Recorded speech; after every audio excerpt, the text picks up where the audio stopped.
comportamento do consumidor, experiências, atualidades e também perspectivas. Para o painel, o cenário das labels nacionais no mercado de eventos, eu quero convidar primeiramente o mediador, Geraldo Bandeira, sócio da empresa Carvalheira, com sede em Pernambuco, ele que é diretor de programas e projetos da Abrap.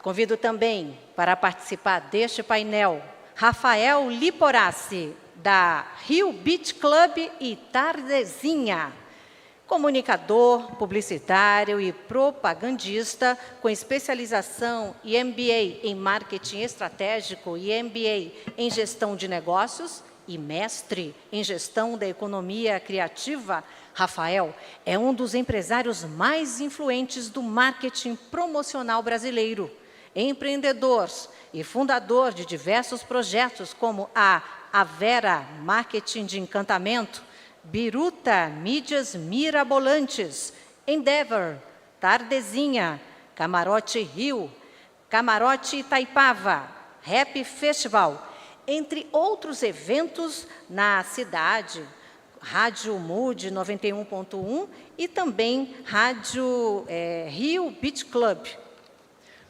Vamos também oferecer uma salva de palmas. Eu quero também convidar ao palco para este debate o Bruno Dias, cofundador do grupo Uma Uma. Formado em administração de empresas, especializado em branding, empreendedor, abriu seu próprio negócio quando tinha 19 anos. Cofundador do grupo Uma Uma, formado pela fusão das agências Holt e Fishfire, hoje com 13 agências em seu ecossistema, que produz mais de 200 eventos por ano, incluindo o badalado Réveillon de Trancoso.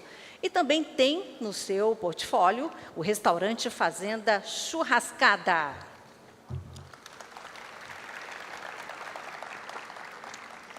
Convido também para este painel o Pedro Brown, cofundador da Uma Uma. Já teve um programa no Multishow cobrindo grandes festivais e shows de artistas internacionais. Foi um dos fundadores da Soul Marca, de camisetas que deu origem à Fishfire. E hoje é um dos responsáveis por People, como chamamos os eventos para o público final, não é isso? Bem, ele roda o Brasil, senhoras e senhores, pela Numanice, é isso, né? Numanice, por exemplo, e encabeça o Réveillon de Punta. Vamos aplaudi-lo também, muito obrigada pela presença. E, para finalizar a composição deste painel, eu quero convidar o Cristóvão Ferreira Neto, diretor do Grupo Onda, formado em administração com pós em marketing, é diretor artístico da Rádio Piatã e há 14 anos, e sócio-diretor do Grupo Onda. Já está conosco, muito obrigada. E enquanto os nossos integrantes deste painel se organizam, vamos conhecer mais parceiros deste evento?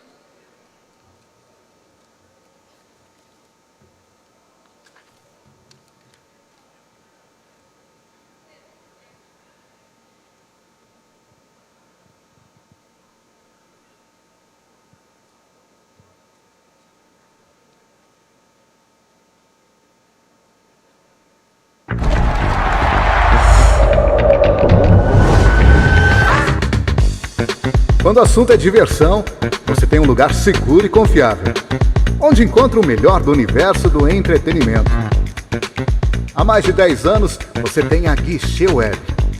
Shows, espetáculos, festivais, jogos.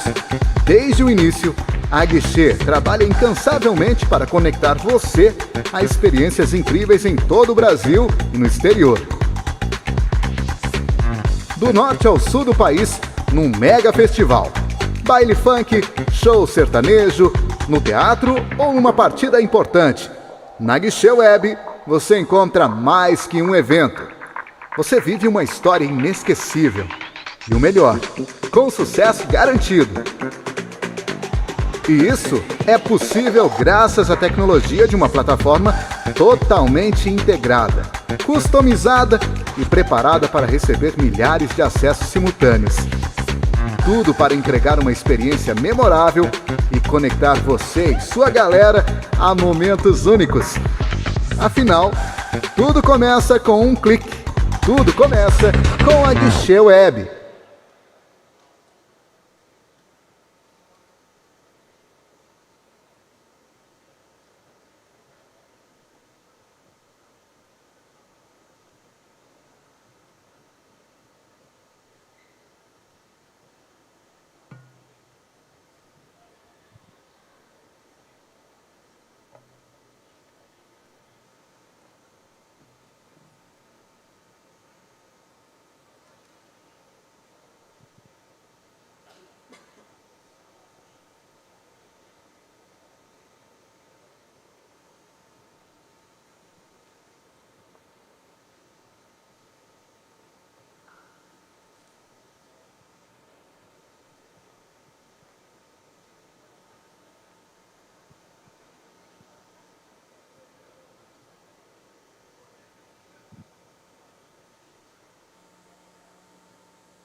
Muito bem, dando continuidade, eu vou passar a palavra ao nosso mediador, o Geraldo Bandeira. Boa tarde a todos, é um prazer estar aqui com vocês. Vou cumprimentar aqui o nosso presidente Doreni, toda a diretoria da ABRAP, o Rafael Liporácio, o Neto, o Pedrinho, o Bruninho aí, nossos sócios. Bom, esse ano tem sido um ano bastante desafiador, né, para o nosso setor. 2023 está sendo um pouco esquisito. Do ano passado para cá, a gente entrou aí nesse mundo das labels, minha empresa entrou nessa aí, labels de artistas, né? Não era uma expertise nossa. Estamos aqui com o Pedrinho e o Bruninho, que são sócios nossos nessa empreitada. Mas vamos começar aí a falar com o Rafael Liporácio, que tem o material aí. Vou deixar você aí conduzir. Ele que, para falar nele, tem que falar do Tardezinha, né? Obrigado, Geraldinho, pelo convite. Obrigado a todo mundo. Eu acho que abrir o primeiro painel falando de labels, eu acho que dá um pouquinho da importância do que isso vem acontecendo. A gente combinou que eu tenho 10 minutos, mas falar sentado 10 minutos eu não consigo, não. Então, vou falar para cá. Mas, na verdade, vou apresentar um pouquinho, porque se é novo falar de label, o que muitas das vezes para a gente parece uma coisa natural, talvez nem para todo mundo pode ser. E eu tenho a sorte de vivenciar a Tardezinha desde o primeiro dia, e hoje entender o tamanho que ela chegou e o mercado de label, da maneira como se construiu, eu acho que passa um pouco também do que a gente evoluiu. E o ano de 2023 é um ano muito especial para a gente, eu acho que é uma consolidação da Tardezinha, mas eu acho que, de novo, é uma consolidação das labels. O Neto até falou ali atrás que a gente acha que 2024 tem um espaço ainda, e talvez seja o grande ano das labels, não só dos artistas e label de festas, e as labels como um todo vem crescendo, mas talvez é importante as pessoas conhecerem um pouquinho a história dessa aqui, que é essa aqui que a gente começou há um tempinho atrás. A Tardezinha 2023, ela é a maior turnê brasileira da história. O que todo mundo pode entender como uma festa, a gente entende, e essa frase não é nossa, essa frase é do Billy SP, a gente entende como o festival de um homem só. Um artista, 6 horas no palco, um evento de uma pessoa e que esse dado aqui está desatualizado. Eu pedi para a bilheteria editar esse número hoje. O número de hoje são 683 mil ingressos vendidos. Então, a gente tem a maior turnê brasileira da história. O que a gente tem apurado até hoje era Sandy Júnior, com aproximadamente 550 mil ingressos vendidos. E a gente, no ano de 2023, conseguiu construir a maior turnê brasileira da história. A maior turnê brasileira da história é construída numa label, numa festa de um cara só, e que hoje é muito bonito, e em qualquer evento, em qualquer entrevista, falar assim, pô, nós temos a maior turnê brasileira da história. E eu estou falando só 2023, tá? A gente está mais ou menos a quase 200 edições, essa é a turnê 2023. E quando você olha para isso, você começa a olhar e falar o seguinte, tá, tudo bem, eventos pontuais, o São João, muito provavelmente, também tem uma quantidade de ingressos muito grande, como os festivais grandes também têm, mas a gente fez uma segunda coisa muito legal. A gente democratizou o acesso das pessoas ao entretenimento. A gente levou esse festival, levou esse projeto para rodar o Brasil. Em 2023, a gente vai a 90% do território brasileiro. A gente só não vai a 3 estados. E a gente vai para 2 edições fora do Brasil e as 2 edições também esgotadas. A gente fez um estádio em Lisboa, estádio de Oeiras, e fizemos em Miami, que ia começar num hotel, esgotamos ingressos em 4 horas, levamos para um outro lugar, e é um lugar público, né? Não é mais um lugar privado, então é quase que um festival mesmo, é onde é o Ultra em Miami, e também esgotamos esse local. A gente conseguiu começar a entender que o Brasil, ele de fato é continental, então a gente precisava da nossa contribuição no continente. Não estou dizendo que é bom ou ruim a estratégia, cada um escolhe uma estratégia, mas a partir do momento que você define, você finca o teu projeto em algum determinado lugar do Brasil, as pessoas têm que se deslocar para cá. E a nossa proposta era levar o projeto para o Brasil inteiro. E a gente conseguiu fazer isso e levamos ele para 90% do território nacional. E a gente tem uns marcos esse ano, que são coisas de fato, que a gente usa a palavra que não dá para a gente normalizar. A gente fez o Tardinha no Parque Olímpico para 90 mil pessoas. É o terceiro maior público da história do Rio de Janeiro, o maior de 2023, que não tem Rock in Rio. E a gente está falando de um evento, de novo, de um cara só, que não anuncia convidado, que recebe quem chega e vende 90 mil ingressos. E esses 90 mil ingressos foram vendidos em 12 horas. Em dezembro de 2022. E a gente só ia fazer evento no início de abril. Nesse mesmo ano, a gente fez agora no AMB, 2 dias de AMB esgotados, e a gente abriu a venda um ano antes, aí do AMB foi literalmente um ano antes. Nós esgotamos os 30 mil ingressos do AMB em 12 horas, abrimos data extra, e em mais 24 horas esgotamos o AMB de novo. Curitiba, Campinas, cidades de 30 mil lugares, de 25 mil lugares, de novo, um festival de um homem só, esgotou no mesmo dia que abriu um ano antes. Depois de passar por sucesso, sei lá, por 80% dos estados do Brasil, a gente foi resolver fazer a última edição, fomos fazer em São Paulo, num lugar onde ninguém tinha feito e que talvez não tenha simpatia de todo mundo, que é a Neoquímica Arena. 45 mil ingressos esgotaram na pré-venda. Abrimos uma segunda data e vendemos mais 45 mil ingressos em 24 horas. Mas por que você está falando isso tudo? Para dizer que vocês são o super-herói? Não, nós somos super-herói. Nós fomos os caras que acreditaram nessa trilha, trabalharam todos os dias, desde a primeira edição, para hoje estar trilhando esse momento. E como é que se chega nesse momento? E tem mais uma coisa muito legal, né? E a gente começa a fazer o que não é natural para as labels e para os artistas, mas para os gringos sim, que é começar a licenciar. Eu só trouxe 3 aqui. A nossa marca de roupa é um licenciamento com a Reserva, a nossa cerveja é uma cerveja licenciada com o Grupo Petrópolis, e a gente tem com a Fast Color, que é a maior empresa de material de festas, a gente licencia e lança no que vem o licenciamento da festa da linha de festa da Tardezinha. Só que nem sempre foi assim. Hoje, contar essa parte, é lógico que nos traz orgulho, é lógico que a gente fica muito honrado, envaidecido de falar onde a gente chegou, só que a gente nunca foi assim. A gente construiu isso. Quando a gente começou, era assim. O palco não tinha nem forração. Era um lugar para mais ou menos 2.000 pessoas. A primeira edição nós botamos 1.300 pessoas. E talvez metade a gente pediu para ir. E a gente foi trabalhando uma edição de cada vez, uma edição de cada vez, uma edição de cada vez. E se você me perguntar, Horácio, o que não mudou daquele dia da semana passada, onde a gente esgotou o Beira Rio em Porto Alegre? Foi a vontade que a gente tinha de fazer esse negócio dar certo. Desde esse dia aqui, até o de semana passada e até os próximos passos, a única certeza que a gente tinha é que a gente queria que esse negócio desse certo. E hoje, quando a gente olha para esse negócio, ele é uma quantidade de erros e acertos de 180 edições, de 8 anos de trabalho. Não é um trabalho de 8 dias, é um trabalho de 8 anos. E em 8 anos você erra e acerta muito, mas se você tirar os aprendizados dos erros e valorizar os acertos, a chance de você chegar no sucesso é mais rápida. E a gente entendeu isso no nosso time, que a gente tinha que aprender com os erros. Tivemos muitos. A gente já teve evento que parou com chuva, a gente já teve evento que teve problema, como todo mundo tem todos os dias, mas a gente não se escondeu, a gente não deixou de botar a cara, e a única certeza que a gente tinha é que o próximo Tardezinha seria mais incrível do que aquele que passou, e pedindo desculpa para todo mundo que tinha passado.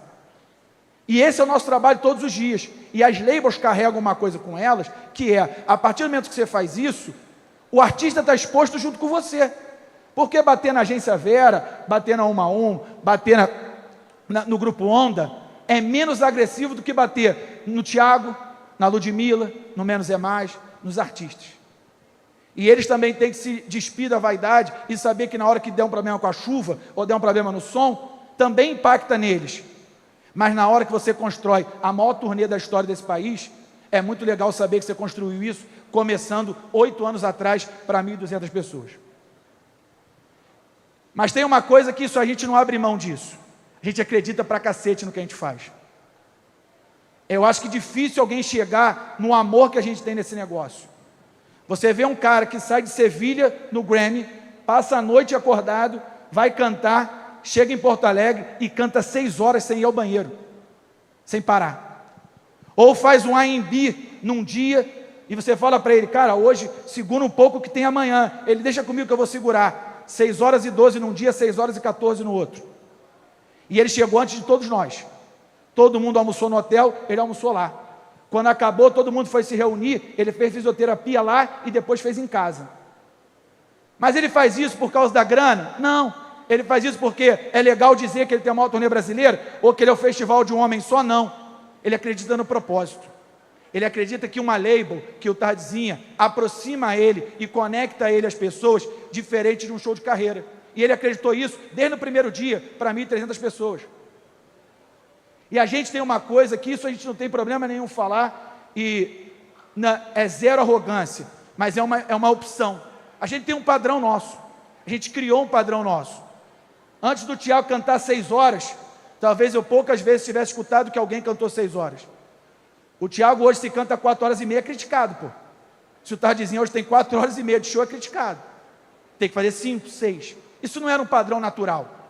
Você ter a ousadia de pegar 30 estádios ou 20 estádios no ano e bancar um artista, um show de um artista popular sozinho e ter a certeza que vai dar certo um ano antes, é porque você acredita no modelo. E eu acho que a Tardezinha não inovou só na maneira como canta, na maneira como decora, na experiência. Eu acho que ela criou um modelo.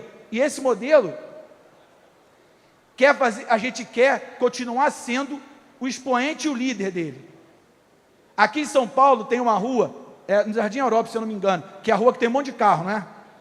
No Rio tem uma rua dos lustres, que tem um monte de lustres. O Tardezinha ficou maior na hora que vieram muitos projetos. O Tardezinha cresce quando crescem os outros projetos. Então, muitas das vezes a gente é perguntado se a gente tem problema com projetos similares. Se as pessoas falam, esse aqui copia o Tardezinha, esse aqui se inspirou no Tardezinha, a gente fala, é bom para todo mundo. Ganha o segmento, ganha o modelo, ganha o padrão. E hoje o que a gente está vendo aqui é que o padrão das labels se tornou quase que mandatório para os artistas. A ordem inverteu. Antes nós, produtoras, queríamos contratar os artistas, eles eram difíceis e caros. Hoje eles ligam para a gente para criar as labels deles. A ordem mudou. Mas por que a ordem mudou? Porque alguém topou de trilhar esse caminho. E eu acho que a gente que trilhou esse caminho, a gente plantou e a gente lidera essa estrada. E o nosso trabalho é tentar continuar liderando esse segmento. E o que a gente quer, né? E assim, você fala assim, pô, mas o que vocês querem chegar? Porque é difícil para a gente hoje ter esse debate. Para onde a gente vai evoluir? A gente termina a turnê, termina o projeto, para de fazer agora, daqui a um mês. Faltam 4 edições. 4 edições. A gente para uma turnê muito vitoriosa. E não é fácil parar no auge. A gente já tinha vivido isso em 2019, onde a gente parou, e vamos parar de novo no auge, e vamos repensar o que vai ser. A gente não sabe o que vai ser, se tem 2024, se tem 2025, se tem 2026, se faz uma nova turnê. O que a gente sabe e o que a gente quer é que depois que as pessoas estão lá, elas têm que ir para o Instagram, elas têm que estar nas rodas de samba e dizer assim, foi foda. Foi o melhor dia da minha vida, foi um dos melhores momentos da minha vida, foi o melhor show que eu já fui, foi um dos melhores momentos que eu já fui. E isso para a gente é nosso indicador de sucesso. Se pegar qualquer empresa aqui, e a gente acha que a premissa é, qual a tua premissa de sucesso? Quantos ingressos venderam? O nosso não. O nosso é olhar a quantidade de pessoas que foi no Tardezinha pela primeira vez, e o segundo indicador, os que vão nas redes sociais do Thiago e da Tardezinha, explicitar que aquele foi o melhor momento que ele já viveu, ou um dos melhores momentos da vida dele, ou que aquele momento foi mágico. Esse é o nosso indicador. E é isso que a gente quer seguir. Mas por que a gente quer seguir isso? Porque no final das contas, o que a gente faz? O que a gente quer é só pegar o amor que começa a Tardezinha, a maneira como o Thiago se relaciona com o Zulu, e a maneira que eles fazem isso no primeiro pagode, transportar para 1.200 pessoas, para 3.000 pessoas, para 30.000 pessoas, para 60.000 pessoas. E o nosso negócio é transmitir alegria. A gente vive hoje para que as pessoas naquele momento possam esquecer os problemas e viver a alegria. E por que as labels são tão vitoriosas? Só estou falando da minha, só estou falando da Tardezinha. Cada um aqui vai mostrar inúmeros exemplos disso. Esses momentos são vitoriosos porque a label aproxima o artista da pessoa e o momento é mais marcante. Ele se sente mais próximo do artista. Ele entende aquele momento com mais impacto. Então, para a gente da Tardezinha, a única certeza que a gente tem é, a gente acredita que a gente começou esse negócio com muito amor, a gente pautou esse negócio na alegria e a gente hoje colhe os frutos de 8 anos de trabalho. É fácil fazer? Não, é muito difícil fazer. São quase 100 pessoas que viajam, fora a quantidade de empregos que são gerados no local. A gente tem toda semana um evento para 30.000 pessoas, 40.000 pessoas, estádio lotado no país inteiro. É muito legal dizer quando dá certo, mas a gente não esquece o que a gente passou até fazer isso aqui dar certo. Então, agradeço aqui a ABRAP, que abre o espaço do seu principal evento do ano, para abrir com um painel para falar da construção das labels. E muito me orgulha de saber que uma label que começou para 1.200 pessoas teve o poder de 8 anos depois se tornar a maior turnê da história do entretenimento brasileiro. Obrigado, galera. É isso. Liporace, a gente conversou um pouquinho lá atrás, né? E sem dúvida o Tardezinha é uma inspiração para muita gente. A resiliência de vocês aí é difícil. Como você falou, é evento. A gente está acostumado a ter problema. Muitas vezes o que vem na mídia, o que chega para a gente é o problema que teve. Ninguém fala que tinham lá 30.000 pessoas, 40.000 que acharam foda. Mas se uma tenda cair uma água ali e ficar, né? Isso aí, no mercado de evento, que adora uma fofoca, né? Vai chegar isso rapidinho para todo mundo. Mas, bom, vamos escutar aí o Neto. O Neto é do Grupo Onda. A gente estava falando lá, ele é uma empresa que trabalha com labels, que trabalha com artista. Eles são full service, estão em todas as áreas, então sabe as dores que a gente tem. Escutar um pouquinho você aí, Neto. Então, boa tarde, agradecer a ABRAP pelo convite. E eu acho que o Liporace foi muito feliz, né? Ele apresentou aqui os números de uma label que foi pioneira, que foi o Tardezinha. E eu acho que ainda é um dos principais modelos e que o mercado sim segue, que nós no mercado seguimos modelos de sucesso. Mas a força da label, ela é tão significativa e ela vem mudando o mercado a ponto de nós lá, dentro do Grupo Onda, que nós já éramos empresários artísticos, representantes, né, de alguns outros artistas. A gente revende artistas de terceiros, de outros escritórios. E produtores de eventos, a gente terminou montando agora um outro pilar dentro da empresa, que é o pilar de gestão de label. Então, a gente entende a força, a gente entende o quanto esse mercado está crescendo. A gente conversou exatamente isso lá atrás, né, que 2023 já foi o ano das labels, mas a gente acredita que 2024 vai ser ainda mais. Hoje, dentro do Grupo Onda, a gente faz a gestão de 3 labels. A gente faz a gestão do ensaio da Anitta, Carnaval, o Churrasquinho do Menos é Mais e do Sorriso às Antigas. São labels que também estão correndo todo o Brasil, e a gente vem entendendo que cada dia mais o cliente final, ele vai mais para a label, e os números do Tardezinha estão aí para provar. Uma label que começou para 1.500 pessoas, hoje fazendo para 60 mil, porque a label consegue entregar mais do que um simples show. A label começa a entregar experiência. Então, por exemplo, o cara que vai para o Sorriso às Antigas, ele compra o ingresso, ele sabe que ele vai ter um show totalmente diferente do show do Sorriso normal. Ele vai viver a experiência. O Sorriso às Antigas retrata os 25 anos do Sorriso Maroto. Então, quando ele chega, ele é impactado por um museu que conta a história do Sorriso, um túnel que toca as músicas antigas do Sorriso.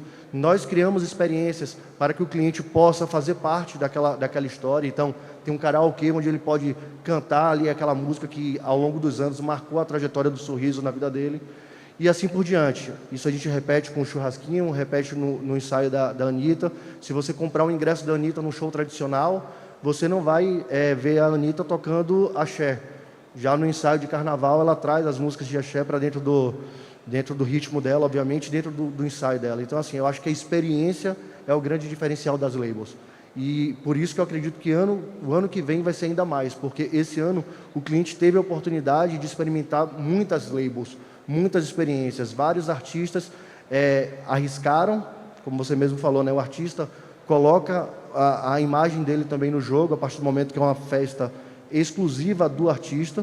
Então, vários artistas arriscaram em fazer eventos, só que, ao mesmo tempo, proporcionaram ao cliente uma experiência diferente. E eu acho que é isso que vai assim, guiar o ano que vem. É isso aí, aquilo que a gente estava falando, né? Quando o Tiaguinho vai com o show do Tiaguinho e dá alguma coisa, pega mais no evento. Quando é um Tardezinha, ele mata no peito ali.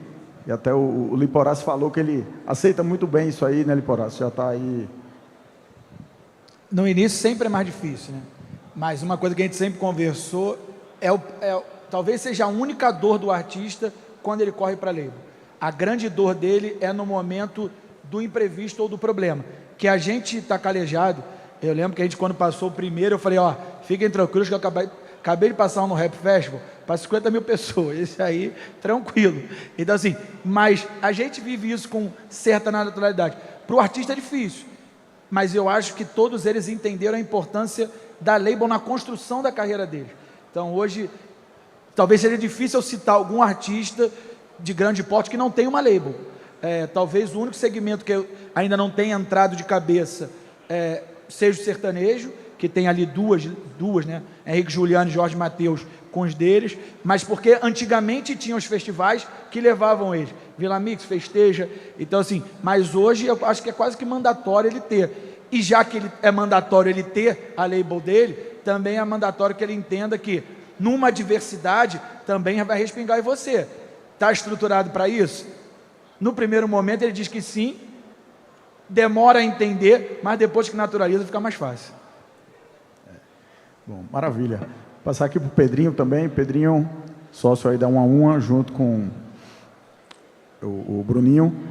Enfim, vocês também têm uma empresa bem completa, que vão desde trabalhar labels, como eventos próprios, como eventos B2B, como gastronomia, né? Não só o Fazenda Churrascada, que talvez seja uma casa hoje de maior visibilidade, né, pelo pioneirismo lá de vocês. Casa fantástica, sem dúvida.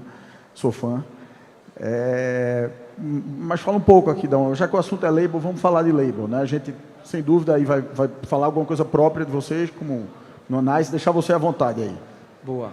Bom, primeiro agradecer aqui também, a presença de todo mundo, tá do lado desses craques aqui também. A gente teve o prazer de contribuir um pouco com a Tardezinha, até a Olivia está ali, queria agradecer. A primeira edição que a gente fez em São Paulo foi em 2016, final das Olimpíadas.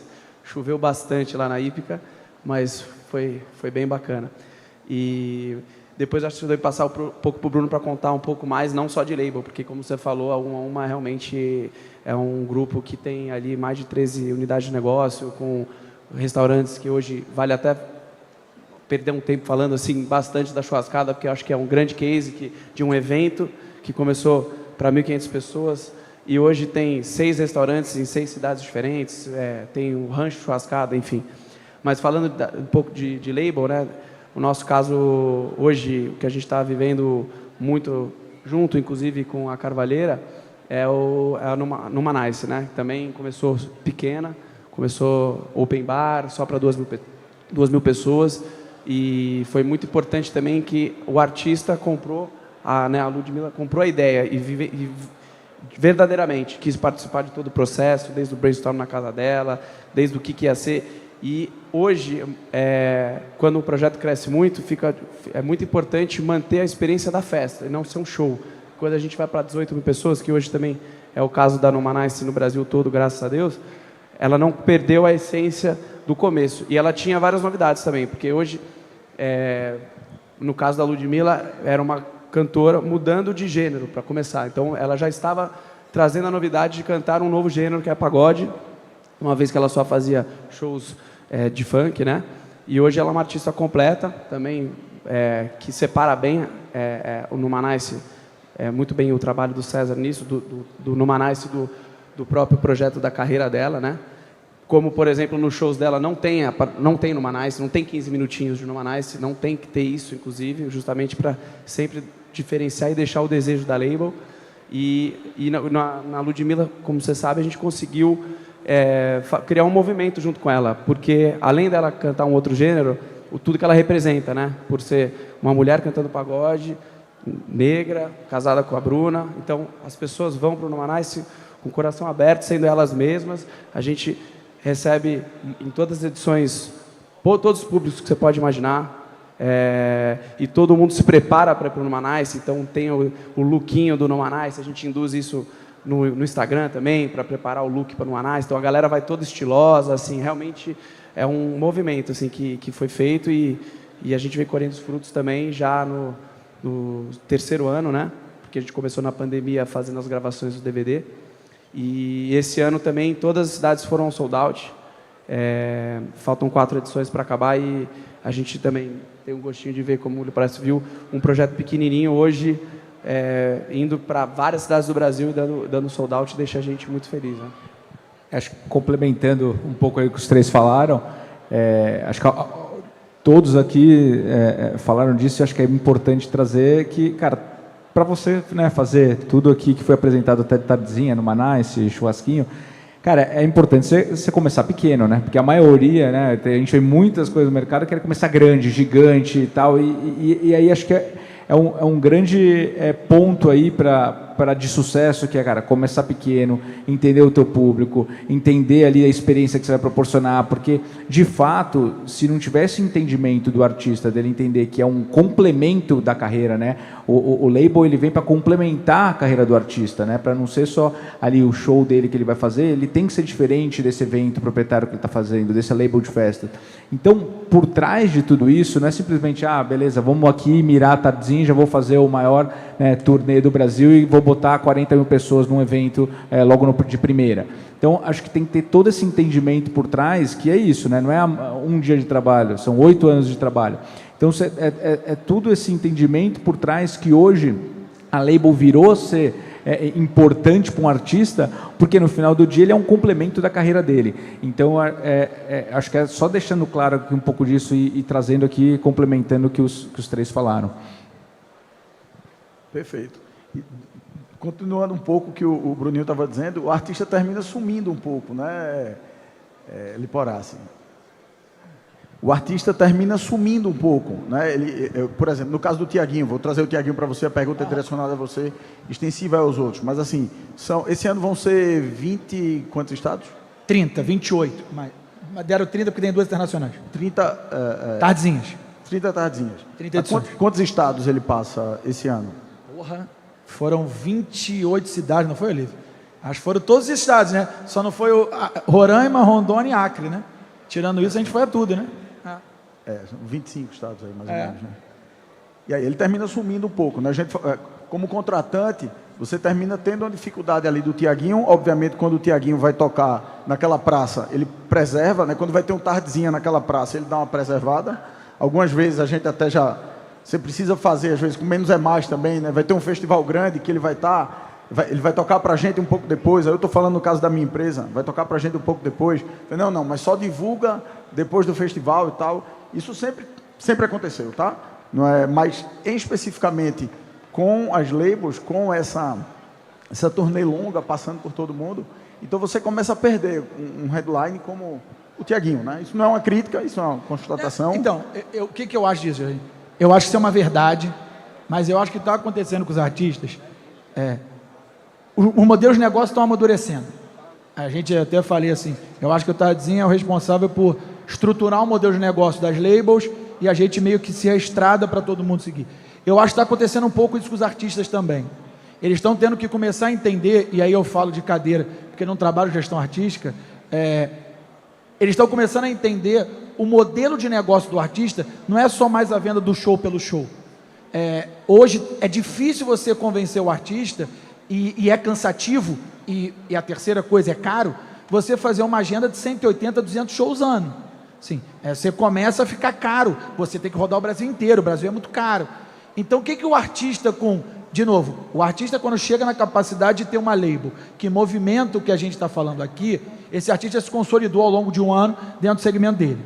Então, partindo dessa premissa, o que acontece com o artista? Ele começa a entender a carreira dele como 360. Então ele fala o seguinte, eu agora vou fazer 30 tardezinhas, eu agora vou fazer 50 shows, eu agora vou fazer 3 campanhas publicitárias, eu agora vou fazer direito autoral, eu agora vou fazer isso, que é o que o americano faz. O americano, ele entende a carreira dele como um todo. E eu acho que a gente está começando a ver isso acontecer. O meu exemplo é fácil, porque assim, a gente está falando de um lugar onde o Thiago monta um escritório com um time muito poderoso, e o Thiago tem esse 360. Então ele tem um autoral muito forte, ele trabalha publicidade, ele tem os shows dele hoje, graças a Deus, a demanda de shows. A Olivia quase que, de fato, tem que fazer uma escolha de para onde vai. Então, o Thiago sempre vai ser o bom exemplo disso. Mas esses aqui são exemplos, Churrasquinho igual, o Menos é Mais igual, a Ludmilla igual. Eu acho que eles estão começando a entender a capacidade que eles têm de gerar isso. E aí ele vai sim, e isso não é uma coisa de agora não, gente. Ao longo do tempo, o Thiago, a Ludmilla, o Menos é Mais, e outros artistas, eles vão cada vez menos ir naquelas cidades. Tem o RBD, não, porque levou 15 anos. A Taylor Swift levou 10 anos para vir no Brasil. Então, assim, os artistas demoram a fazer as suas turnês. E aqui no Brasil era muito fácil. O artista estava todo dia em qualquer esquina. Os artistas crescem, as labels crescem, ele começa a entender ele como uma máquina inteira, ele começa, muitos dele, a terem seus escritórios, ou se associarem aos seus escritórios. Ele pode não ser o escritório pode ser o Honda, pode ser a GH, pode ser, mas ele é quase que um sócio disso, e isso é uma mentalidade nova também, porque o escritório também entende que ele precisa dessa conexão, senão ele perde o artista ao final do contrato. Então eu acho que isso faz sim, com que a presença física do artista, ao longo do tempo, nas cidades, vai diminuir. E eu acho que isso é uma característica que vai acontecer com todos os artistas. E acho que a estratégia é certa. Só complementando um pouco disso, eu acho que assim, há um amadurecimento do negócio como um todo, né? Se você analisar hoje, a gestão de label, ela está dentro do planejamento comercial de qualquer artista. Então, quando a gente senta, sei lá, quando a Olivia senta para tratar do Thiago, o Miguel para tratar do Menos é Mais, eles olham não só as cidades que são importantes para o artista ir ali, ou um festival que já existe, que é importante para o artista como carreira, mas ele planeja junto também as cidades que são importantes para a label artística. Então, quando você monta um planejamento hoje, você estrutura todo o ano seguinte, pensando, nessa cidade eu vou fazer uma label, e no primeiro semestre volto ali no segundo para fazer um festival que é importante, e você consegue realmente blindar o artista. Porque senão acontece um pouco do que o Lipe Horácio falou, termina desvalorizando o artista, né? Como qualquer negócio, o excesso de oferta desvaloriza o produto. Então, quando você monta um bom planejamento, onde você consegue blindar o artista, o cliente final sabe, por exemplo, que o Thiago ou o Menos é Mais vai ali em Salvador no primeiro semestre com o show da sua carreira, ou para um festival, e ele só vai voltar no segundo semestre com o Tardezinha ou com o Churrasquinho. Então, esse tipo de estratégia, esse tipo de planejamento 360 ajuda também nesse fortalecimento das labels. Perfeito. Pedrinho, a gente está falando aqui de label de artista, né? Basicamente o que a gente falou aqui. Eu acho que o painel talvez seja mais abrangente. Você falou aí de churrascada, eu não tinha nem me tocado. Vocês têm outros labels próprios também. Hoje o churrascada... Onde é que está o churrascada? São Paulo, Rio, esse ano teve a edição do Rio, como é que tem? Restaurante? Hoje... Não, eu falo o evento. O evento hoje a gente fez, esse ano só em São Paulo, uma edição. Mas a gente já fez a Tour da Churrascada em 2018 e 2019 em 6 cidades, né? A gente fez em Porto Alegre, pode... Ele começou, né, em 2015 como um evento, de novo, pequeno, para os amantes de churrasco, e aí começou a rodar o Brasil também, 5 mil pessoas, 50 chefes fazendo diversos tipos de cortes, e aí criou a Fazenda Churrascada, né, que hoje é o nosso restaurante aí com também Brasília, Curitiba, Campo Grande e Campinas, aberto e em São Paulo. Veja como é que são as coisas, né? Foi um label de evento que deu origem a um negócio gigante. Vocês não falaram aí, mas está aí no rancho Churrascada.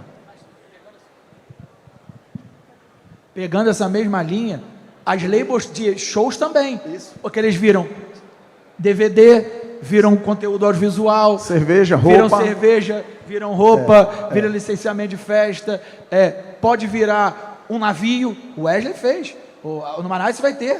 Então, Sim. assim, pode virar. Então, assim, ele realmente também amplia, porque eu acho que o que ele passa é a atmosfera. Se essa atmosfera ela transpassa da festa para um restaurante, ou se transpassa da festa para uma marca de roupa ou para uma cerveja, assim, a gente está impressionado. Não tem ninguém do Grupo Petrópolis aqui, eu acho, mas assim, os números da venda de cerveja da Tardezinha fora do evento é surreal, pô.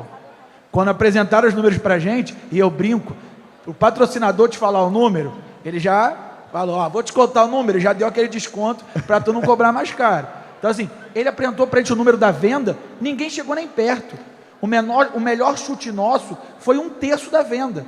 Quando a gente perguntou o número, falaram X, quem deu o chute mais perto deu 30% X. Então, assim, você começa a entender o potencial que as labels têm. E, de novo, elas começam lá atrás, porque, no final das contas, as labels começam com missa, começam com favorita, começam lá atrás. O que empoderam as labels são quando os artistas entram. Então, se você pega a concepção da label, como é que a label começa? Ela começa com missa, onde iam os artistas. Favorita, rodava o Brasil e iam os artistas. O Sapu Capeta, quando é a primeira junção do Leandro num bom momento com a Isabela Capeta, roda, mas roda pouco. E aí, na hora que os artistas entram, vem. E o Wesley foi o primeiro, o baile do Denis, muito. O Wesley foi um dos primeiros a puxar isso, o baile do Denis também. Mas eu acho que na hora que os artistas entram para a label, aí toma essa proporção. E, de novo, acho que até os eventos em si vão se tornar labels. Não vai dar mais para fazer o show pelo show. O show vai ter que se transformar em uma label. Nós vamos ter no ano de 2024 3 players, que não me cabe aqui citar o nome, que parecem shows e parecem labels. Ao longo do tempo nós vamos entender se são shows ou são labels. Mas tem 3 expoentes grandes que vão fazer movimentos que já entendeu que o show pelo show talvez não tenha força, mas talvez não tenha força para ser a label, porque está querendo começar grande e teria que começar pequeno. Porque uma label, todas essas aqui, aí me apresentaram no início por causa do Rio Beach Club, porque primeiro no Manaus também é no Rio Beach Club. Então, assim, eu vi as labels lá nascer, o Vou Zoar criou uma lá. Então, assim, elas sempre começam pequeno. Você pode ter o maior artista que for, mas quando ele opta por fazer esse caminho, ele opta e o caminho de sucesso é começar pequeno. Então, quando você tem uma label de sucesso, ela transpassa para um restaurante ou para qualquer outra derivação. Mas se não começar pequeno, para não entender a essência, o show pelo show vai perder sentido. E o show com o cara de label vai se tornar farsa. E a coisa não vai dar a pujança que precisa. O que a gente viu aqui são exemplos de quem fez verdade. E isso faz com que a coisa tenha cada vez mais tração. Ano que vem a gente não tem a Tardezinha, todo mundo sabe. E aí você pode ter certeza que ano que vem vai ser a melhor ano da turnê do churrasquinho, do Sorriso, do Numanice. E não é porque não tem tardezinha, não. É porque foi consolidado ao longo dos 3 últimos anos esse movimento. E esse movimento, repito, a gente de fato é o expoente dele, mas ele é um movimento que todo mundo cresce. E que nos próximos anos vão continuar crescendo. Mas se você não dá o primeiro passo de começar pequeno para expandir, a chance de fracasso é maior que a de sucesso. Tem um ponto aí que você botou que, de repente, o show, se é label, se já vai começar grande e tal, no final do dia ela também não vai servir para complementar, né? Porque acho que o grande lance da label, ela vem para complementar o artista ao longo do ano, que nem o Neto colocou muito bem. Determinado momento que ele vai fazer ali é o show dele, determinado momento que ele vai fazer o label, o evento publicitário. Então, acho que isso é o grande ponto, né? A label do artista, no final do dia, ela vai complementar a carreira do artista. Você falou também a ansiedade, às vezes, do artista em querer fazer a coisa grande já, né? Vocês estão aí com 8 anos de estrada já. Então, às vezes, o artista quer que a coisa aconteça aí da noite para o dia. Ele quer fazer o primeiro evento no estádio, né? Eu acho que aí tem dois problemas. Primeiro, o artista quer fazer grande porque o outro faz grande. Aí é vaidade pela vaidade e esse se dá mal na esquina. Então, mas existe. O outro, ele precisa entender exatamente o que o Neto colocou, que o projeto é uma completariedade do que ele já faz. Então, eu posso ser um cara que faça um evento para 50 mil pessoas, e tem artistas que sempre fizeram shows para 30, 40 mil pessoas, shows. Estamos falando de label, estamos falando de festa, o cara ia fazer um show e botava 30, 40 mil pessoas. Ele tem que entender que quando ele faz uma label, ele vai começar para 3 mil pessoas, independente do tamanho dele. É um reset do negócio dele. E isso é que é o difícil da história. Por isso que eu falo, os exemplos, tanto que eu dei quanto os que eles deram, foram exemplos de sucesso de artistas que toparam o entendimento de que o label é complementar e toparam resetar. Esses caras começaram um novo jogo do zero. E óbvio que olhando do lado do artista, deve ser frustrante para ele, um cara que tem um show para 15, 20 mil pessoas, faz uma festa para 3 mil pessoas e não vira. É lógico que ele se coloca numa zona de desconforto muito grande. E nós estamos falando de artistas que já estavam testados, né? Já eram artistas consolidados, de sucesso, que todos optaram para restartar e começar do zero. Mas eu acho que eles fizeram isso porque eles entendiam da coisa. Eles entendiam que isso era parte de uma engrenagem e que era importante. Então, eu acho que não tem muito jeito, não. Eu acho que não tem muito para onde correr. Eu acho que a ansiedade de querer fazer o que amiguinho faz, esse se fudeu. E a vontade de fazer o que você acredita, esse se deu bem. O português claro, eu acho que é assim que funciona. Ou você entende pela verdade, ou você vai pela premissa do querer comparar, e aí o insucesso é certo. E tem um ponto importante que eu acho que é o alinhamento de expectativa, né? Eu acho que quando um artista decide fazer a label, eu acho que tem que estar bem claro, tanto para o artista como para o escritório, qual é o objetivo dessa label. A label pode ter vários objetivos. A gente estava conversando lá dentro, a label pode ser um complemento da carreira. Eu tenho um artista que só fala com o público popular, mas eu preciso colocar ele com o público segmentado. Então, a gente estrutura e monta uma label para falar com aquele público segmentado. Ou não, o artista quer trazer a sua história, e para isso se faz a label e se dimensiona ela. Então, essa questão da ansiedade, eu acho que também vem muito, e o Lipe Horácio usou uma fala muito feliz, que é da modinha. Vamos fazer uma label porque é bonita.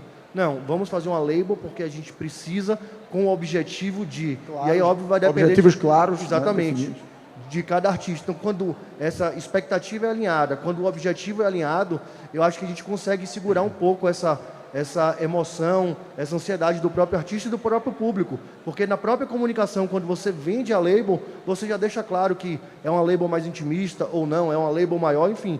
Eu acho que o planejamento é a palavra para se deixar a label ser mais assertiva ou não, sabe? Perfeito. Eu não sei se a gente vai ter pergunta aqui, normalmente a gente tem um microfone rodando aí na plateia, não sei se a gente vai ter.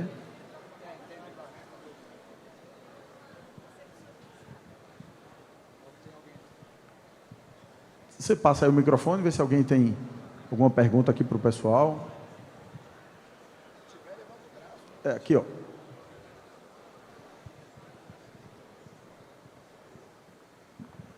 Boa tarde. Pergunta para o Lipe Horácio. Eu estava conversando com ele aqui embaixo Eu acompanho a Tardezinha desde a sua primeira edição, 2015, dia 3 de maio. Não tem como eu esquecer, porque foi no dia do meu aniversário, então não tive como ir. E a Tardezinha, para mim, é o evento perfeito, é a marca perfeita. Só tem uma coisa que eu queria, agora que você pudesse me explicar, que quando foi lançado todas as datas, na primeira edição agora que voltou, eu lia todos os comentários e tinha uma rejeição ali muito grande, mais do que 50%, da Itaipava. E a gente sabe que a Itaipava no Rio de Janeiro ela não vai muito bem, não sei nos outros estados. Então, eu queria te perguntar, até que ponto vale a pena desagradar o seu público por uma verba de patrocínio? Ou eu estou errado? Não, você está certo. Não vale a pena nunca desagradar o teu consumidor, mas você mesmo já deu a resposta. Primeiro que você nunca vai agradar 100%.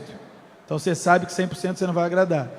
E a gente sabia que se a gente optasse pela Itaipava Pilsen, a rejeição no Rio de Janeiro seria maior, e isso é uma coisa que consta no próprio planejamento da Itaipava. Então isso não é novidade. Quando a gente opta por ter a nossa cerveja, que é envasada numa receita própria, que é na Ita Draft, que é inspirada num outro tipo de cerveja, que é uma cerveja draft, isso foi a zero. E hoje, se a gente olha todo o nosso histórico de venda da Tardezinha, a cerveja, ela é líder de venda disparado. A gente tem aumento de venda em praças de ticket médio, de praças que não são Itaipava. Então, a gente leva, por exemplo, a cerveja que é Ita Draft Tardezinha para Porto Alegre, por exemplo, que é um mercado que a gente talvez tivesse ainda mais rejeição que o Rio e vai super bem. Então, assim, eu acho que não dá para você fazer uma escolha a qualquer preço. A gente, especificamente, ainda mais. Mas a gente, ao longo dos 8 anos, provou o poder que a Itaipava tem. Do jeito dela, na marca dela, com os limites dela, mas a gente é Itaipava desde o primeiro ano. E desde o primeiro ano a gente é Itaipava, desde a primeira edição, no dia 3 de maio de 2015, é Itaipava, e não era Itaipava, não era Ita Draft Tardezinha, era só Itaipava, e a gente chegou aqui até hoje. Então a gente construiu junto com eles, entendeu os limites de cada um, entendeu o quanto se impactava ou não no nosso resultado, mas a gente também entende o seguinte, a gente tem vergonha dos nossos parceiros não, a gente é muito Itaipava mesmo, a gente acredita pra cacete nos 8 anos que a gente tem com o Itaipava. Tiago faz campanha Itaipava, Tardezinha Itaipava, e uma coisa eu posso te garantir, hoje a melhor cerveja do Brasil disparado pra gente é a Ita Draft Tardezinha. Então, a gente tá... Pô, calma aí não, né? Cerveja não, melhor pra gente, disparada não, calma. Pra gente. Valeu, obrigado. Nosso patrocinador Ambev aqui.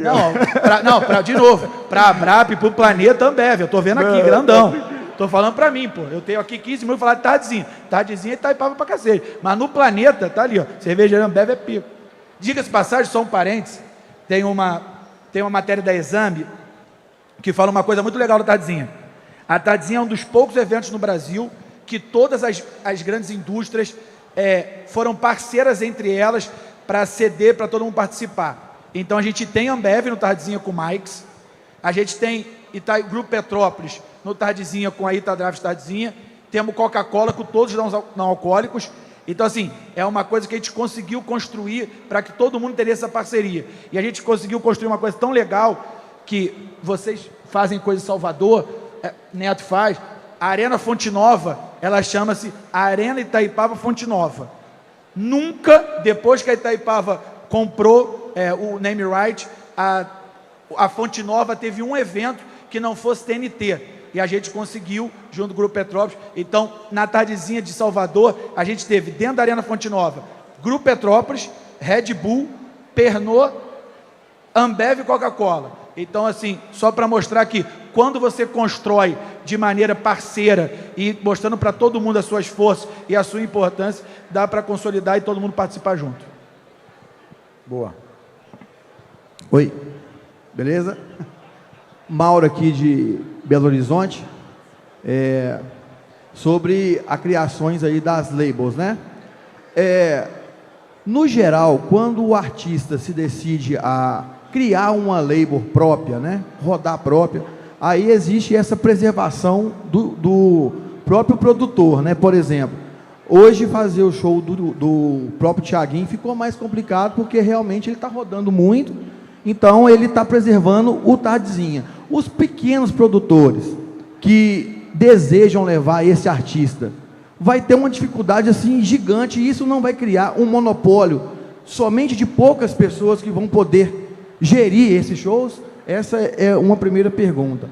A segunda pergunta era só para entender os pontos mais bruscos, assim, quando você está criando uma label. Quais são os primeiros desafios? Uma empresa que hoje em Belo Horizonte tem muito samba, hoje realmente todo lugar pipoca. Eu estou até com um outro pessoal aqui que é da Pulse, que faz um samba que é muito legal, que é o Sambaê, que é uma label legal também, mas que existe essa dificuldade de até chegar em um artista. Então, o primeiro passo assim para criar uma label de sucesso, qual é? Já que você já tem essa receita pronta, já apanhou demais, então passa para a gente essa informação. Eu acredito que não gera um monopólio, né? Até porque quando a gente desenvolve labels que tendem a correr o Brasil todo, normalmente são separados ali, no máximo 2 datas ali por estado, e normalmente nas suas capitais, né? Normalmente a gente pega o grande público de uma capital para entregar um projeto diferenciado. É só por isso, não é porque a capital é melhor que o interior, não. É porque na capital está o grande público.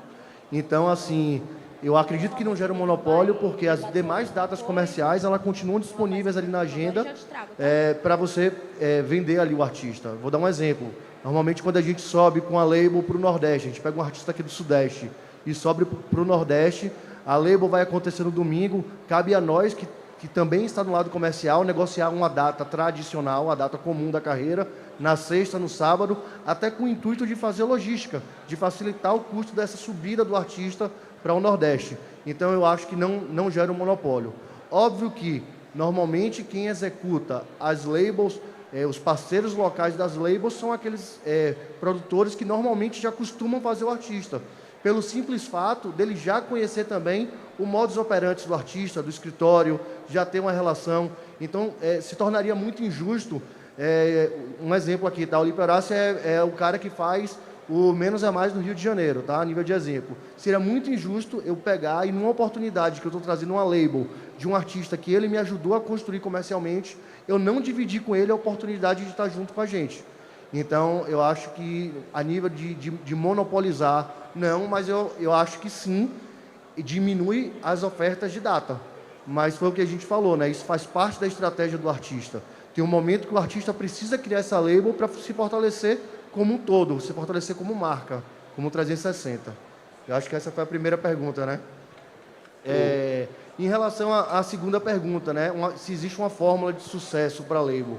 Eu vou falar por a gente, né? Hoje nós fazemos gestão de 3 labels, e não existe fórmula. A label ela é feita sob demanda. Quando a gente senta com o empresário da Anitta, ele explica qual é o objetivo e o que é que ele quer alcançar com aquela label. O churrasquinho do Menos é Mais também tem um objetivo muito distinto do que é a carreira tradicional do artista. Como eu acredito que aconteça com o Thiago, o planejamento do Tardezinha é gerido totalmente diferente do planejamento de carreira do Thiago. Então, assim, eu acho que são coisas complementares. Eu acho que, inclusive, o exemplo do Numanais, ele é o mais claro de todos. A label Numanais, inclusive o ritmo, o segmento é totalmente diferente do que a Ludmilla pratica no palco. Então, não existe fórmula, existe o entendimento do artista e do escritório do artista, o que ele quer, e cabe a nós como criatividade, e cabe a nós como gestores dessas labels tentar trazer a vontade do artista para o que a gente acredita que o público vai consumir, sacou? Acho que não tem fórmula, mas tem umas regras meio básicas aí, que acho que a gente está falando isso aqui ao longo do bate-papo todo, que é, cara, pelo menos assim, a gente acredita que tem que começar pequeno, e a gente acredita que tem que ser complementar à carreira do show dele, do artista. Então, assim, não é uma fórmula mágica, mas a gente acredita que, partindo desse ponto, tem uma chance maior de dar certo. E só dar uma complementada também, além de começar pequeno, é entender, que nem você falou também lá atrás, o que o artista quer. No caso, a gente teve vários exemplos. Quando o Denis começou a fazer o Baile Denis em São Paulo, ele queria se aproximar do público universitário e do público A. Então, beleza, vamos fazer menor, vamos fazer um ticket médio mais caro, vamos fazer open bar ou não. Essas coisas determinam também onde você quer começar, onde você quer chegar e qual desejo você quer gerar no público, né? Então, muitas vezes as estratégias foram muito assertivas, no caso do Denis, no caso da Ludmilla. A gente também teve a construção da Violada, que foi uma label sertaneja para o Bruninho e Davi. Então, é importante todo mundo comprar ideia, mas saber onde eles querem chegar e qual que é o propósito do artista no final das contas, né? Mas eu entendi teu ponto e, complementando tudo isso, eu faria duas coisas. Primeiro, no pilar musical, pensa 3 coisas diferentes que ninguém fez. No pilar não musical, que é o que a gente chama de experiência, pensa 3 coisas diferentes de todo mundo. Então, eu faria isso. Eu pegaria meu caderninho, olharia tudo que todo mundo fez, musicalmente, o que todo mundo está fazendo. Eu faria 3 coisas diferentes que todo mundo fez. No pilar não musical, experiência, local, público, tamanho, ativação, tudo. Eu penso 3 coisas que ninguém está fazendo. Se você pegar esses 3 pilares aqui, essas 3 coisas aqui, e tiver um artista que tenha engajamento e que acredite nisso, a chance de dar certo é maior. O Liporácio, eu queria complementar aqui, porque ele perguntou, poxa, mas o artista vai ficar acessível para poucos. A gente sentiu na pele no começo, a gente começou a fazer evento, tem 19 anos, eu já fazia alguma coisa na noite, mas não como produtor, e a gente tinha uma dificuldade grande. O primeiro evento a gente fez para 660 pessoas, open bar.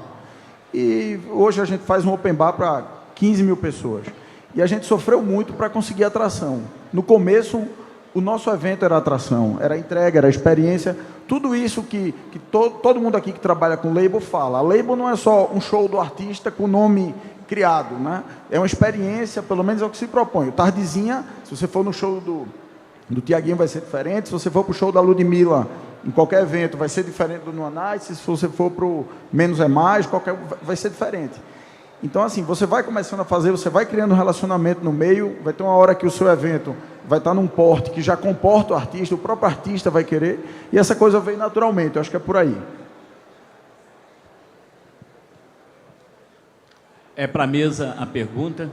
Eu acho que eu sou o vovô dos eventos aqui, eu estou desde 78, Lúcio Varejão, Estrutura Eventos.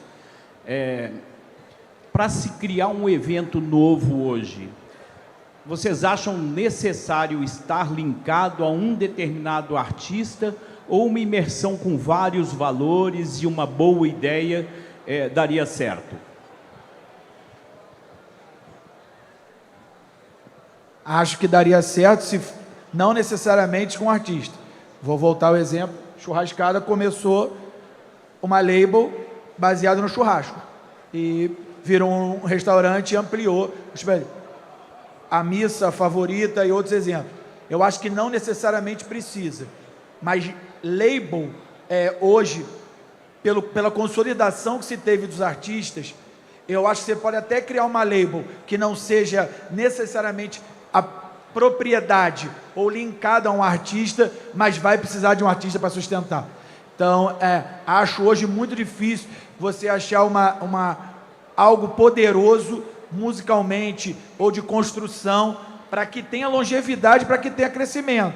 De novo, um cenário de 2.000 pessoas, 3.000 pessoas, ainda existem muitas labels bacanas que não necessariamente são reféns dos artistas e nem propriedade deles. Mas se você quiser longevidade, se você quiser o avião sempre para cima, me parece que em algum momento vai esbarrar na necessidade de um envolvimento grande de um artista.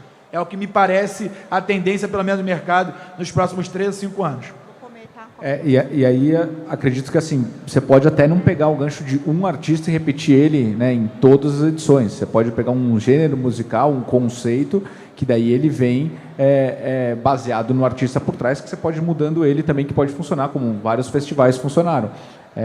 Mas indo nessa linha, vai ter acabando, o artista vai estar ali como um pilar fundamental para você conseguir 40, 50, 60 mil pessoas. Eu concordo e eu vou complementar. Eu acho que, além do artista, eu acho que uma palavra com peso superior ou igual ao artista é experiência. Eu acho que a grande diferença da label para qualquer show normal é experiência. A gente tem aqui um modelo, não é nem de label, mas de empresa, que é a Carvalheira, que acho que o grande diferencial do mercado é a experiência de entrega. Então, assim, eu acho que, sim, para uma grande label se consolidar, existe essa relação do artista, mas para ela começar, não necessariamente. Eu vou dar um exemplo de uma label que a gente está criando agora, que a gente fez esse ano e a gente vai correr ano que vem em 7 capitais, que é o Samba e Sofrência. A gente resolveu, num festival, criar uma experiência de palco único, de ativações diferenciadas, onde a gente vai estar juntando o segmento do samba, pagode, com a sofrência, que é subjetivo de acordo com cada lugar. Na Bahia, a sofrência é o arrocha. No Sul e Sudeste, a sofrência está ali tendenciando mais para o sertanejo. Então, a gente vai juntar a experiência desses 2 ritmos, desses 2 segmentos, e entregar uma coisa diferenciada para o cliente. Mas acredito que sim, no final, para esse modelo de negócio se fortalecer e consolidar, eu acho que a gente vai precisar de artistas que vão estar ali ligadas à label. Acho que Neto falou exatamente o que eu queria falar, porque quando ele fez a pergunta, eu fiquei na dúvida se era eu vou fazer um evento ou eu vou fazer uma label, se eu preciso do artista para fazer o evento ou para criar uma label. Então, acho que o Neto, ele sintetizou tudo isso. Por exemplo, a nossa marca é a entrega, é a experiência do cliente, é o serviço, não necessariamente atrelado a uma atração. Obviamente, a gente está num tamanho e cobrando um valor de ticket que você precisa ter um artista proporcional, né, ao evento. Acho que é isso. Boa tarde. Me gerou um pouco uma dúvida e se confundem muito a palavra label, as características, com um festival. Então, assim, queria que você citasse características que, tipo, isso é label, isso é um festival. Características básicas, assim. Até porque vocês deram exemplos aí, que eu sou um cara mais velho em festa. Por exemplo, a Trivela do Asa era uma label, então, que rolou há 20 anos, 25 anos atrás. É uma label. O Liporace até falou Sapucapeta. Para festival é fácil. Falaria 2 coisas que são muito impactantes. Primeira, quantidade de artistas. Segunda, quantidade de palcos. Então, festival, você está falando de mais ou menos 5, 6 artistas. Senão não é festival. Ele está falando, às vezes, de 1, 2 ou 3 palcos. Nenhuma label tem 5, 6 artistas e 2, 3 palcos. Então, eu acho que essa é a primeira coisa. O exemplo que você deu, o Trivela, de fato era. Ou ainda é, porque a marca ainda existe. E ela pode voltar a vir a ser uma label. E, de novo, que tamanho, que formato, mas da label para o festival é fácil. Eu acho que a quantidade de palcos, a quantidade de artistas, deixa isso muito claro. E o restante, tudo fica fácil. Então, você pega o Trivela, se fizer a prova real, quantos artistas eram? Eram mais de 5? Não. Tinha mais de um palco? Não. É uma label. E o tamanho. Ô Liporace, exatamente. Vocês falaram muito aqui nessa questão do que é que o artista quer. Então, o Asa de Águia, na época, quando fez a Trivela, né, era o Asa de Águia, ele saiu de um formato grande, de um formato micareta, de um formato grande shows, para fazer uma coisa mais customizada, que era uma das características do Trivela, um triozinho pequeno, bem perto do público, era isso, né? Como hoje tem o Pranchão, se eu não me engano. Acho que o Pranchão é uma festa do Trivela, do Asa, que anda nos espaços menores. Então, tem.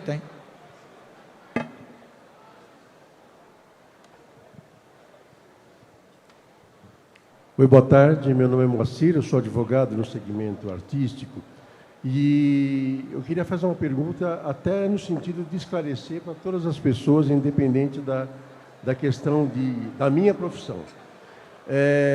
Evidentemente, para a questão do artista propriamente dito, tem todo o lado de proteção da marca, do direito autoral, todas as questões relacionadas ao artista especificamente.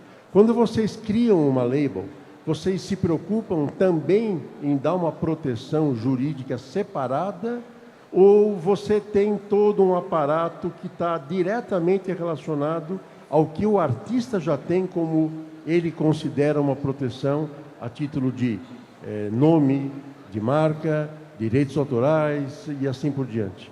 É apenas um esclarecimento, até que acho importante que o pessoal perceba se há ou não uma diferenciação sobre o aspecto jurídico especificamente.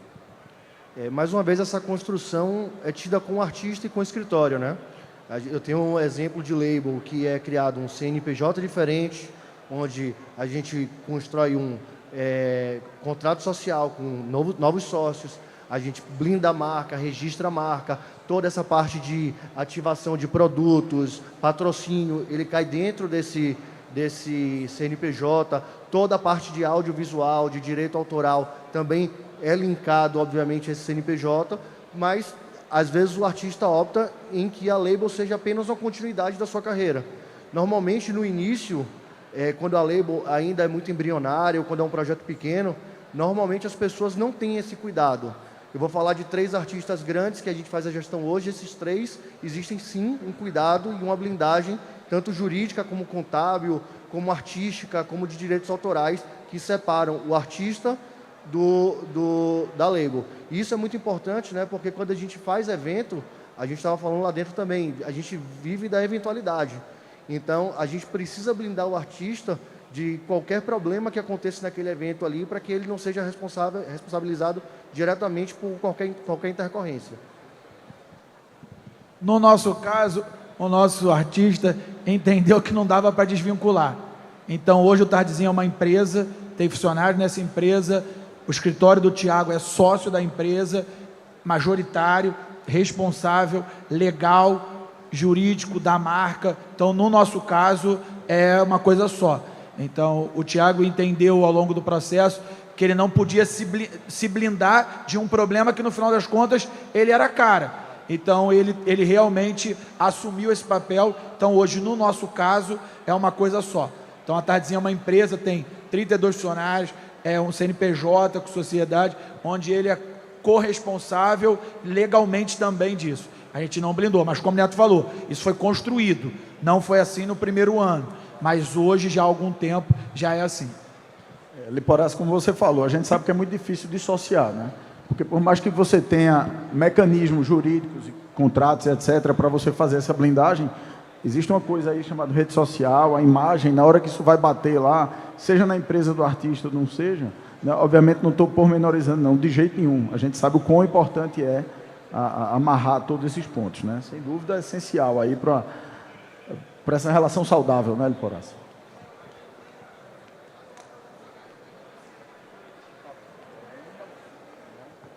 Como é que está nosso tempo? Terminou? Bom, tá aqui, chegou. Tá vindo? Ele quer saber se finalizou. Matamos? Deixa aí cada um falar alguma coisa. Rafael, começa aí. Tá bom. Na verdade, mais uma vez, agradecer o convite da ABRAP. Fico feliz pela representatividade da gente abrir o painel nesse congresso.